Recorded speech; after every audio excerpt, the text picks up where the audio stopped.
네, 지수는 올랐어도 그 과정이 결코 오늘 편치는 않았습니다. 그리고 제거된 리스크가 없이 또 이제 주말에 들어가기 때문에 다음 주를 준비하는 마음도 조금 불안하실 것 같고 그렇습니다. 오늘 장 정리하면서 다음 주까지 전략 내주실 이호석 PB 만나볼게요. 네, PB님 안녕하세요. 네, 안녕하십니까. 이호석 뷰입니다. 네, 먼저 오늘 장 리뷰하겠습니다. 한마디로 어떻게 정리해 오셨어요? 네, 빨라지는 대선 시기에 요동치는 관련주로 한 주를 정리했습니다. 음, 대선 테마주가 움직이는 시장입니다. 그래서 뭐 질적인 측면에서는 그렇게 높은 점수를 줄 수 있을까라는 생각도 들긴 하는데 어쨌든 결론적으로는 내가 수익을 얻을 수만 있다면 투자에 가담할 의향이 있다 하시는 분들 분명히 많으실 것 같아요. 지금 선거의 디데이 얼마 남지 않았습니다. 계속 이쪽에서 수익 창출 가능할 거라고 보세요? 네, 우선 거의 이제 마지막 움직임이 아닐까라는 생각은 좀 가지고 있는데요. 우선 이거 말씀드리기 전에 뭐 전제로 놓고 말씀드려야 될 것은 저는 뭐 특정 후보를 지지한다거나 아니면 특정 후보에 대해서 뭐 비난한다거나 이런 내용은 아니고요. 지지율만 가지고 말씀드리는 거란 그런 거 미리 설명드릴게요. 오늘 그 윤석열 후보하고 이재명 후보의 지지율 격차가 조금 나왔거든요.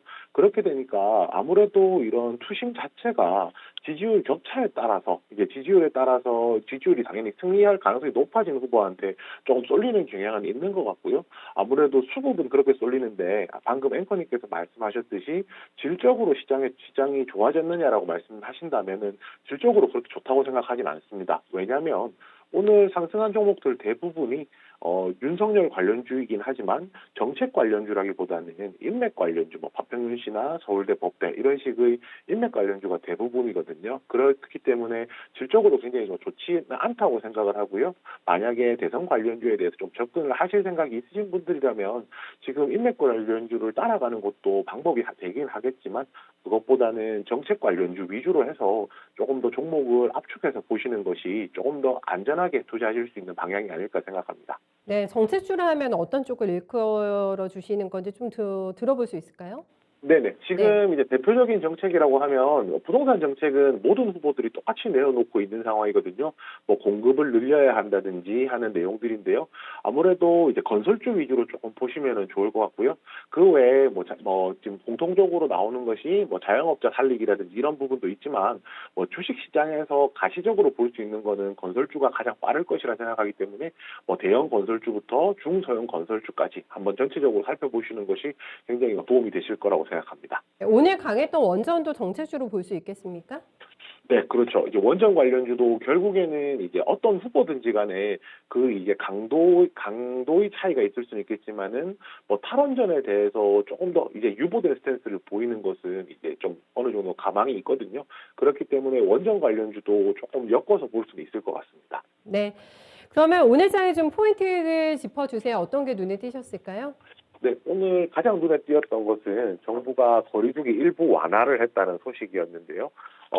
영업시간이 9시에서 10시로 1시간 완화되고, 이게 한 3주 정도 적용될 예정이 있기 때문에, 리오프닝 관련주들이 시장에서 조금 관심을 받는 것 같습니다. 그동안은 저희가 뭐 여행주라든지, 뭐 항공주, 아니면은 뭐 카지노 관련주에 좀 주목했다라고 하면, 최근에는 이제 화장품 관련주들이 이제 리오프닝 관련주로서 시장에서 좀 주목받고 있거든요. 그래서 이 부분은 조금 포인트 놓고 보신다면, 새로운 이제 리오프닝 관련주에 대해서도 조금 캐치를 하실 수 있을 거고요. 두 번째로는 이제 화이트 진로에 대한 내용입니다. 그 화이트 진로가 이제 주정이라고 하죠. 원료 가격이 7.8% 올랐기 때문에 그 소주 제품의 출고가를 7.9%까지 인상하겠다고 지금 알려져 있거든요. 아무래도 1위 업체가 하기 때문에 기타 업체들까지도 이런 이제 낙수 효과가 있을 것이라고 좀 생각을 하고요. 그 또 방금 리오프닝 관련주 말씀드렸는데 주류 업종 또한 사실 그 모임이 활성화된다라고 하면은 리오프닝 관련주로도 볼 수 있기 때문에 주류 업종에 대해서는 다시 한번 더 좀 주목해 보실 필요가 있다라고 생각하고요.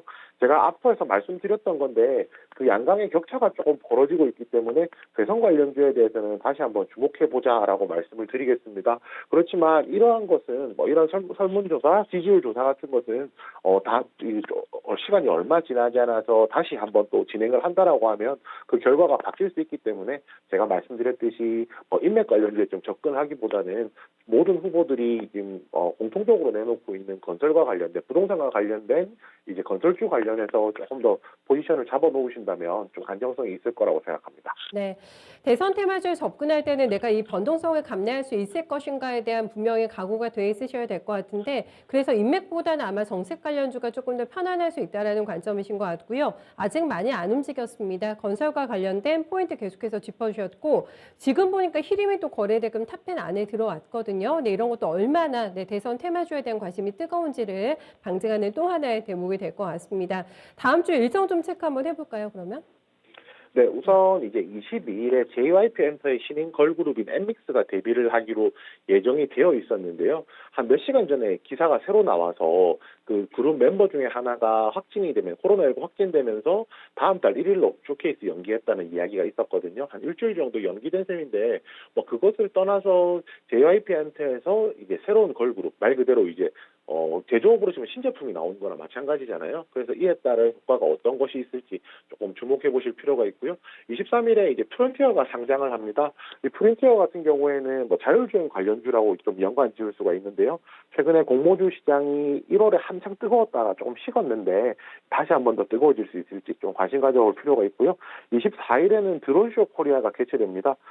이제 여기서 뭐 도시명 항공이라든지 아니면 드론에 대한 이야기들이 논의가 될 것이기 때문에 이 부분도 조금 주목해 보실 필요가 있다고 생각합니다. 네. 피런티어가 증거금이 8주가 들어왔더라고요. 잠깐 뭐 IPO 시장이 잠잠했었는데 다시 한번 바람 불지 자율주행 관련주도 눈여겨서도 다음 주에는 체크해봐야 될 것 같네요. 피런티어, 뭐 JYP 엔터, 걸그룹 데뷔 얘기까지 묶어서 좀 해주셨습니다. 연장선상이 될 것 같은데 일정들 체크하면서 다음 주에 그럼 저희가 체크 포인트로 알고 넘어가야 될 부분까지 함께 좀 짚어주시면 좋겠어요. 네, 방금 앵커님께서 정확하게 말씀해 주셨는데요. 프런티어가 신규 상장을 하게 되고 결국 이런 종목들이 나타난다는 것은 시장의 자율주행 관련주에 대한 관심이 한 번 더 환기될 수 있는 계기가 된다고 생각을 하거든요. 그런 관점에서 프론티어가 과연 이제 자율주행 관련한 종목 중에 대장주가 될 것인지, 만약에 이게 대장주가 되지 않더라도 그 주변에 다른 주연 자율주행 관련주들이 시장에서 주목을 받을 건지, 이것이 좀 중요한 체크 포인트가 될 것 같고요. 그리고 결국에는 지금 이제 실적 발표가 다음 주에 많이 대다수의 기업들이 실적 발표를 하고 있습니다. 실적 발표가 나는 기업들이 굉장히 많기 때문에 지금 시점에서는 뭐 하이브라든지 뭐 SM, 하나 에어로스페이스, ST팜 등등등 굉장히 많거든요. 뭐 이런 기업들이 실적이 발표나고 그러한 실적이 밑바탕이 돼서 주가가 올라갈 수 있을지 그 부분에 대한 것도 좀 뭐 관심 포인트가 될 것 같고요. 제가 앞에서 말씀드렸던 드론쇼 2022 드론쇼 같은 경우에도 여기서 이제 도시명 항공 모빌리티 저희가 UAM이라고 부르는데요. 이와 관련해서 좀 모멘텀이 있을 것이라고 조금 기대를 하고 있습니다. 사실 현대차에서 이와 관련된 내용을 작년에 발표한 이후에 관련된 모멘텀들이 생각보다가 시장에서 영향이 크진 않았었거든요. 그런데 이번 계기로 시장에서 조금 영향이 있을지 좀 주목해 볼 필요가 있고요. 이것은 당장 다음 주는 아니고 28일인데요. 정확하게 뭐 2주 뒤긴 한데 2주 뒤 월요일이라서 소개드립니다. MWC 2022 모바일 월드 콩그레스 2022가 개최가 되는데요. 여기서 일단은 통신 3사 CEO들이 다 건너간다라고 하고요. 여기서 삼성전자가 이제 신제품들을 출시를 갤럭시북 프로라든지 이런 신제품들을 좀 공개를 한다라고 합니다. 그래서 결국에는 MWC가 전통적으로 뭐 스마트폰이라든지 뭐 모바일 태블릿이라든지 노트북에 대한 것들을 공개를 하면서 관련된 부품주들이 시장에서 관심 받았다는 점을 생각해 본다면은 이 부분에 대해서도 좀 관심 가질 필요가 있고요. 이번에 CES에서 로봇에 대한 이야기가 굉장히 좀 많았었거든요. 그래서 이제 MWC에서도 이제 뭐 AI라든지 뭐 이런 쪽에 이제 모멘텀이 있을지도 한번 좀 관전 포인트가 될 것 같습니다. 네, 실적주들이 또 다음 주에 많이 나올까 봐야 되겠습니다. 대선 정책주들의 또 활약도 한번 기대해봐야 될 것 같고 이벤트 효과가 기대가 되는 뭐 드론 관련주 그리고 그 다음 주까지 또 넘어가서 MWC까지 이벤트 효과까지 기대해보자 이렇게 얘기해 주셨습니다. 그럼 이제 마무리해봐야 될 것 같은데 절대 전략은 어떻게 잡아주실까요? 네, 봄이 오기 전까지는 양지 바른 곳에 머물자라고 말씀드렸는데요.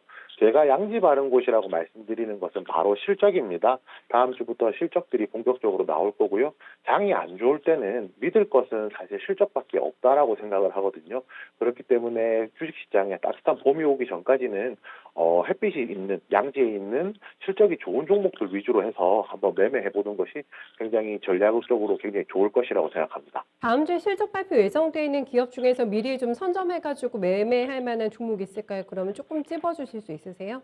종목? 네. 네. 다음 주에 이제 여러 가지 종목들 실적이 있긴 한데요. 제가 주목하고 있는 것은 이제 하나 에어로스페이스입니다. 하나 에어로스페이스 같은 경우가 지금 일단은 실적이 생각보다는 기대치보다 영업이익이 좀 전년 대비해서 117% 정도 지금 추정치로 나오고 있거든요. 실적이 좀 잘 나올 것이라는 기대감이 있고요. 여기에 우주항공된 테마들이, 항공 관련 테마들이 최근에 이제 생각보다 시장에서 관심을 많이 못 받았다는 점 생각해 본다면 이번 실적 발표를 기점으로 해서 조금 더 주목받지 않을까 그런 기대감도 있습니다. 네, 하나 에어로스페이스까지 저희 팁으로 기억해 두겠습니다. 이번 주 수고 많으셨어요. 네, 주말 잘 보내십시오.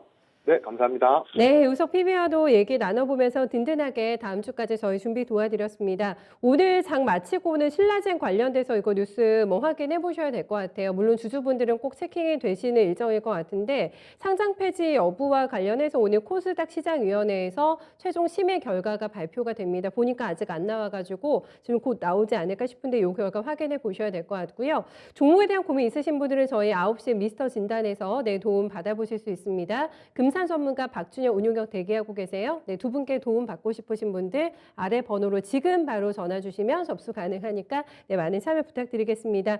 이번 주도 정말 고생 많으셨습니다. 저희도 마무리 인사드려야 될 것 같아요. 투자 판단에 대한 다양한 도움 말씀 지금까지 전해드렸고요. 특정 종목의 상승과 하락을 보장하진 않습니다.